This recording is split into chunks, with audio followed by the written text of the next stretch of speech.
Om Tyageshwaram Ramakrishnam Sharadam Matrirupinim Vivekanandam Acharyam Natva Vakshami Shuddhaya. We have been discussing means of attaining devotion as listed by Narada Maharshi. In our last class we discussed in detail it's Vishayatyaga, Sangatyaga and Avyavratta Bhajana. That is, giving up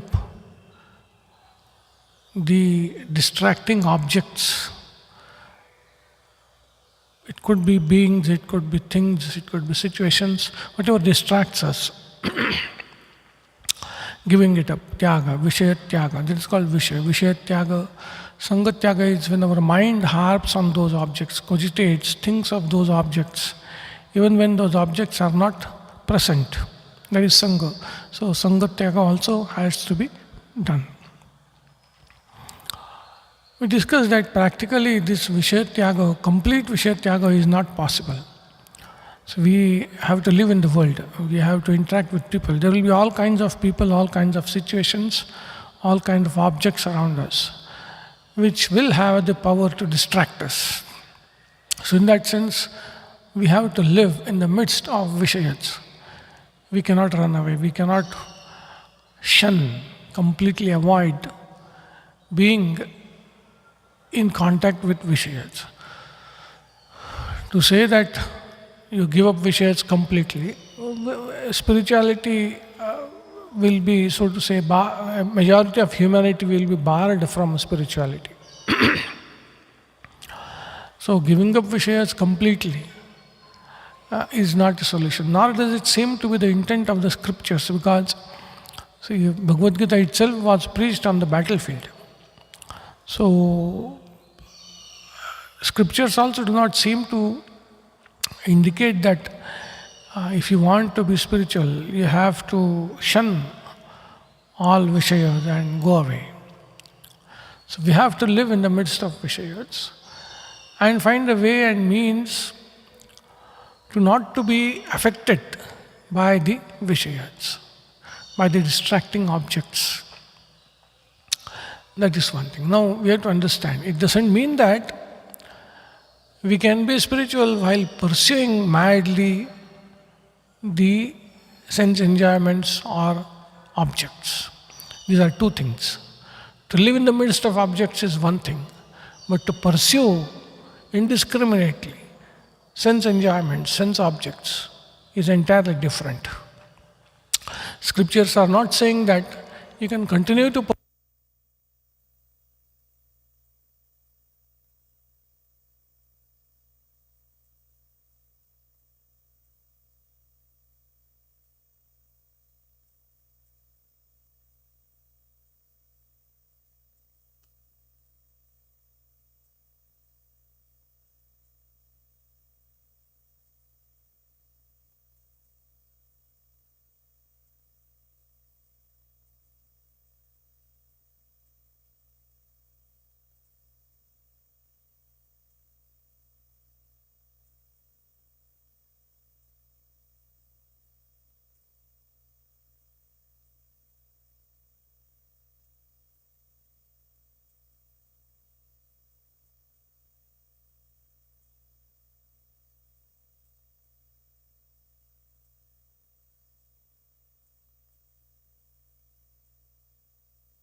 So these are two things. Scriptures are not saying that one can madly pursue sense objects and still be spiritual. That is not possible. But living in the midst of sense objects, yes, it is possible. We live in the midst of sense objects, we can't avoid it. We try to avoid whatever is possible. Unnecessary contact with distracting objects, we can avoid. But it's absolutely necessary. We insulate ourselves and we avoid the sangha, the mental harping on the sense objects, that we avoid. So this is how we can live in the world and still progress in our spiritual life. How to insulate ourselves and how to ensure spiritual progress. So for that, Avyavritta bhajan is also necessary. We save the energy, we save our emotional capital that goes out through these distracting objects and direct it towards God through Avyavritta bhajana. And while living in the world, we insulate ourselves. So Narada says, Lokepi Bhagavad Guna Shravana Kirtanat. We can keep on chanting, listening to God's glories. Thus insulate ourselves from the distracting influence of the objects. Of course, there are other ways and means to do it. Sri Ramakrishna says, live in the world like the maid servant. So maid servant lives in the world, lives in the house of a rich man and performs all actions. And in her behavior, in her talk, it appears as if she owns everything. She has so much of identification with everything. But in her heart of heart, she knows that nothing of this belongs to her. So like that, live in the world, perform all the duties, but know that God alone is our real own person. There is karma yoga, performing duty for the sake of the duty, not for any personal gains, or discharging our duties in a spirit of yajna. It is doing it for the society. Whatever we do it for the society, and the result that comes, it is the prasada. Just as we offer offerings unto yajna and whatever remains we take, so also all our energies we give to the society, and whatever remains, with that we live. Still higher is performing all actions in a spirit of dedication unto God. So, and God is everywhere, in all beings and things. So our interaction with other human beings, in all other beings, our handling of the situations, our work, everything is related to God.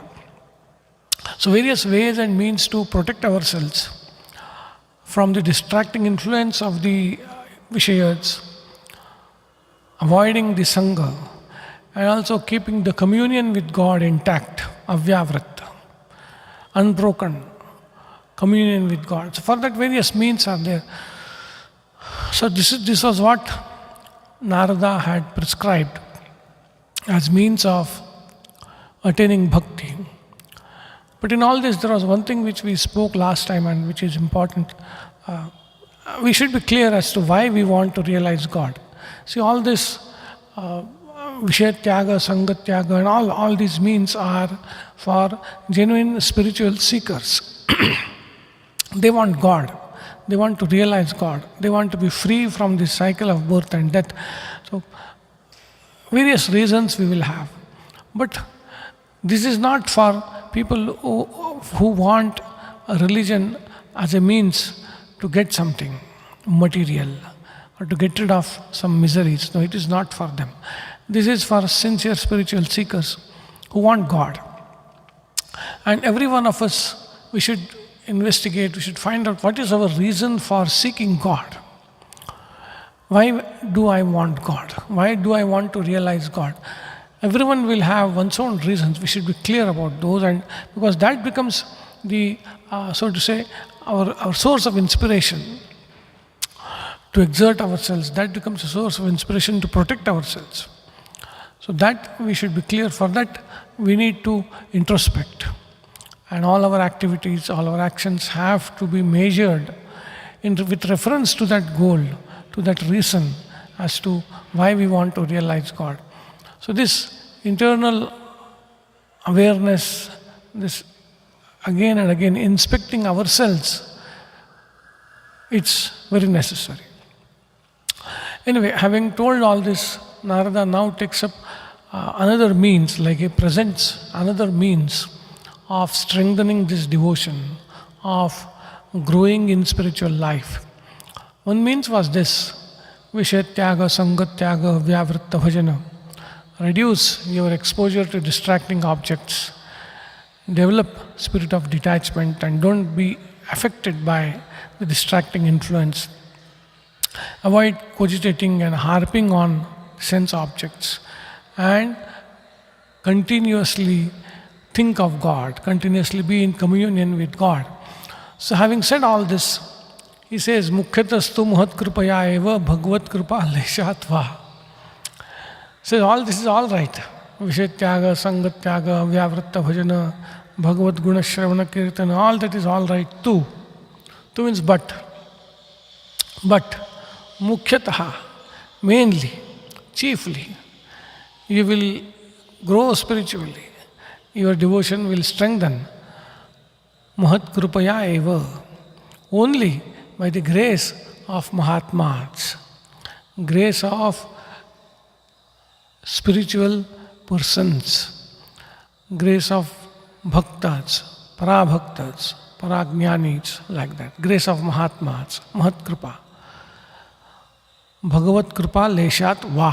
Va means or. So, or by a fraction, lesha, of Bhagavad Kripa, that is the grace of God. So he gives an alternative, but both are, so to say, equal. So Mukhyatastu, mainly, you will grow in spiritual life by the grace of the holy or by a fraction of God's grace. This is the chief means of growing in spiritual life, of advancing in spiritual life. See, kripa of holy persons, we understand. So, tadvidhi pranipatena pariprashnena sevaya upadekshanti te jnanam jnaninas tattvadarshinaha. Bhagavad Gita says, holy men and women, you approach them reverentially. Pranipatena, namaskar, humility. With all humility, a devotee approaches holy men and women, holy persons.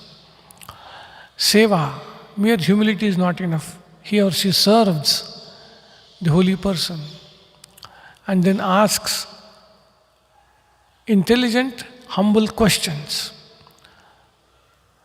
And then they will help you. Sometimes, even without asking questions, holy persons will bestow their grace. You don't even have to ask. Just submit yourself to these holy men and women, and they will bestow their grace. That is one way. Or he says, Bhagavad Kripa lesha, a fraction of God's grace. Tesham eva anukampartham aham ajnanayam tamaha nashayam yatma bhavastho jnana dipena bhasvata. So both are from Bhagavad Gita. So God says, out of compassion for these struggling persons, struggling devotees, I will destroy the ignorance of their heart by the lamp of knowledge. So God's grace will descend on the devotee and destroy the ignorance of the heart. Either way, but one of these is the main, chief, mukhya, means sadhana of achieving devotion. Prima facie, you see, if we think of these two, we think that God's grace is very uncertain. Holy person's grace may be little more available or little more probable. We can search some holy person and submit ourselves and get the grace. That seems more doable, more possible. God's grace seems completely uncertain. So to that, in the next sutra, Narada says, Mahat sangastu durlabho agamyo amoghascha. But he says, he kind of reads our mind and he says, you might think Mahat Sangha is easier than Ishvara Kripa, or Mahat Kripa is easier than Ishvara Kripa, Bhagavat Kripa. But to get Mahat Kripa, to get the Kripa of Mahatmas, holy persons, you have to have their Sangha. You have to be in their vicinity. And that Sangha, Mahat Sangha, is Durlabha. It is rare, very difficult to get. It is agamya, it is inscrutable. You don't know how these great men and women will bestow their grace. It is inscrutable, but amogha, infallible. This Mahat Kripa is infallible. It will definitely change us. If we are lucky enough to get Mahat Sangha and approach with humility, service, then the effect is infallible. There is no doubt about it. This is what he says now. He says Durlabha because we understand it is Durlabha because Mahatmas, true, genuine Mahatmas in themselves are few. Always they will be few. It is not that they will be available at the street corner. It doesn't mean we have to go to forests, but they are not so easily available. They are not abundant in number. Manushyanam sahasreshu kaschit yatata siddhaye. Yatatam apasiddhanam kaschinmam vetti tatvaha. Bhagavan says, out of thousands, few will strive. And out of such many striving, one or two will attain to God. So they are always a minority and hence Durlabha. Secondly, they are not going to go around with a banner on their head saying that I am a Mahatma. They will be disguised. They will be like any of us. That person may be a sannyasi or a grihastha, whatever. That person could be anything. It's not, they don't have any particular characteristic, outward characteristic to identify them. So, Mahatmas are Durlabha. That Sangha is Durlabha, definitely. And thirdly, we also are not so evolved to understand or recognize a Mahatma. So for all these reasons, this Mahat Sangha is definitely Durlabha. And it is agamya because we just don't know how they are graced. We want them to grace us in a way, but they will have their own ways to bestow grace on us. How to remove the obstacles, how to give a push to our spiritual life. It's inscrutable and it is infallible. Now, having said this, again, Narada, so to say, reads our mind. When we say it is Durlabha, it is rare, how do we get it? How to get this Mahat Sangha, which is infallible? A sure short way to progress spiritually, how to get it if it is rare? So he said, Labhyate tat kripaya eva. It is available only by their grace. This Mahat Sangha you will get only by the grace of the Mahatmas. That's what he says. And finally he says, Tasmin tajjane bheda bhavat. So he has compared the Mahat Kripa with Ishvara Kripa, with Bhagavat Kripa. In the first sutra, Mukhyadastu Mahat Kripaya eva Bhagavat Kripa leshadva. He has compared the two. Why has he compared the two? The reason he gives, Tasmin tajjane bheda abhavat. Because there is no difference between him and his devotees.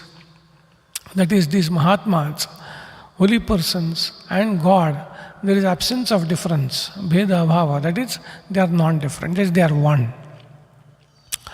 The Mahatmas and God, they are one. There is no difference between the two. So if we say the Kripa of Mahatma or Kripa of God, it is synonymous, so to say. Mahatmas and Kripa. So there are two powers involved here. The compassion and the redeeming power. The power to redeem a soul, power to lift a soul. Compassion belongs only to God, and the power to redeem also belongs only to God. These two powers are involved in the Kripa. in the mercy, in the when a devotee is uplifted, he or she becomes a recipient of these two powers. One is the power of compassion and the power to redeem. And only God has these two. Bhaktas, as individuals, they cannot have compassion, they cannot have redeeming power. No human being can have compassion or redeeming power. When we say Mahat Kripa will elevate us, we are talking of the God's compassion, of the God's power to redeem, working through Mahatmas, working through holy persons. So this power to redeem and the power of compassion, the repository is only God. And through these Mahatmas, it works. But for all practical purposes, they are same. Not only as the repository of these powers, but even when we look at it, even from the point of availability also, they are almost at par. Because God's grace, yes, it's absolutely uncertain. We have no way to know when it will descend on us. But even Mahat Sangha, company of the holy, which will lead to Mahat Kripa, that's also equally uncertain, because we have to live our life. We cannot give up everything and go in search of Mahatmas. We go, we won't recognize. So that's also equally uncertain as God's grace. So both are, in terms of their rarity, in terms of their efficacy, they are all at par. But both are inscrutable and infallible, that is true. So in every way, they are at par. Both are durlabha, both are agamya, both are amogha. They are at par. So we just have to wait for God's grace or wait for Mahat Sangha, which will lead to Mahat Kripa. In this connection, one thing we can remember, when Swamiji used to tell, a third standard kid can be helped by a 10th standard kid.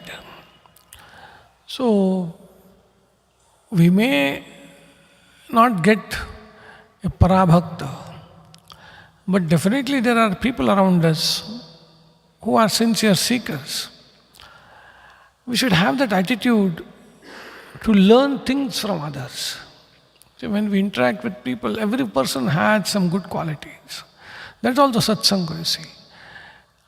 In a spiritual, good qualities in every aspect, more in terms of spiritual qualities. So every sadhaka will have certain good qualities. We can absorb those, we can observe those and absorb those. But we lack the power of observation.